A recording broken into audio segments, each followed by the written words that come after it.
22 ఎకరాల స్థలం, అది కూడా విశాఖలోని ఋషికొండ దగ్గర.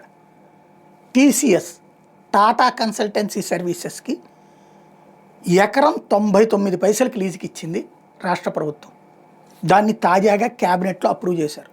తద్వారా అక్కడ ఒక 1500, 15,000, 12,000, 15,000 ఉద్యోగాలు వస్తాయి అన్నటువంటి కారణంగా ఒరిజినల్గా చెప్పాలంటే ఉచితంగా ఇచ్చేసినట్టు. కాకపోతే ప్రభుత్వం ఉచితంగా ఇస్తే అది అమ్మడానికి వీలుండదు, అమ్మటానికి వీలుండదు. ఆ పర్పస్ కిందనే వాడుకోవాలి. బ్యాంకులు లోన్ ఇవ్వు, వాటికి ఇచ్చిన 30-40% మించి ఇవ్వవు. అది కూడా ఆ వ్యాపార సంస్థ యొక్క దీని ప్రకారం. అదే కనుక రిజిస్ట్రేషన్ చేసేస్తే అది ప్రభుత్వమే ఒక జీవో ఇచ్చి 99 పైసలు అంటే 22 ఎకరాలకి 22, 99 పైసలు అంటే 22 రూపాయలు వేసుకుందాం.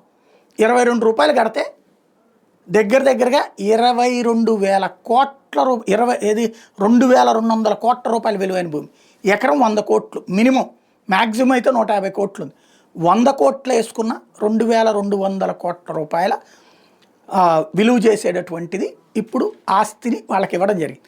వాళ్ళు అది రిజిస్ట్రేషన్ చేసుకుని అంటే ఆటోమేటిక్గా దాని మీద 70% లోన్ ఇచ్చిన ఆటోమేటిక్గా 1,000 కోట్ల రూపాయలే వస్తుంది. దాంతో ఇప్పుడు అక్కడ ఒక భవనం కడతారు.